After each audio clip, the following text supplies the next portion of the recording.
Arda'nın Mutfağı YouTube kanalı gururla sunar. İyi bir risotto yapmanın en temel püf noktaları nelerdir? Öncelikle ihtiyacımız olan şöyle hafif derinliği olan, biraz yüksek olan bir tava ya da tencere. Hemen bunun yanındaki arkadaşa geçtiğimizde burada et suyu, kemik suyu, lezzetli bir su olması gerekiyor. 4 kişilik yaptığımı düşünerek söylüyorum. 2 tepeleme yemek kaşığı kadar zeytinyağı koyuyorum. 4 kaşık incecik doğranmış kuru soğan. Bir tane spatula ya da tahta kaşık. Ateşin altını kısıyorum. Soğanı terlete 4 dakika kadar pişiriyorum. Şimdi adam başı bir tepeleme avuç risotto yapmak için kullanılan arborio pirinci. Ve inanın bir avuç bir kişiye gayet porsiyon olarak yeter.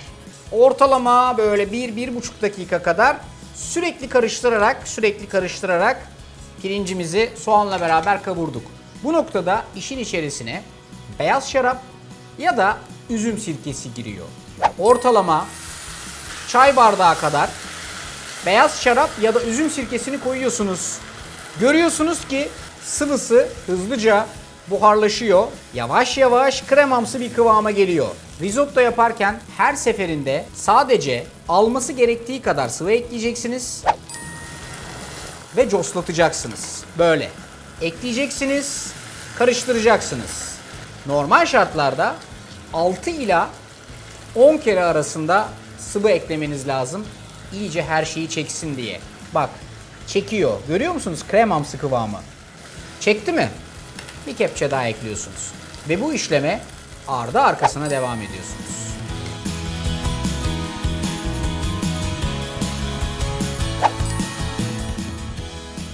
Üç kademe çektik.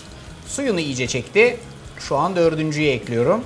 Her seferinde suyunu iyice çekmesi lazım. Sakın arka arkaya koymayın. Bir çuval inciri berbat ederiz.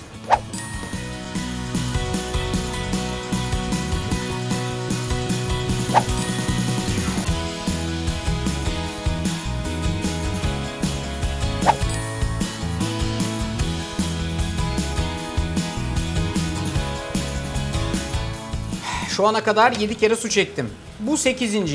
Şu aşamalarda olması gerektiğini tahmin ediyorum. Ama bu işin garantisini öğrenmek istiyorsanız temiz bir kaşık alacaksınız. Şöyle kenarından alıp hafifçe bir tadına bakacaksınız. Risottoda olması gereken kıvam pişmiş ama biraz diriliğini muhafaza eden pirinç taneleri. İçerisi hala birazcık böyle lapayken bu arkadaşın altını tamamen kapatıyorum. Her bir porsiyon için bir parça tereyağı atıyorum. Adam başı bir dolu tutam toz parmesan.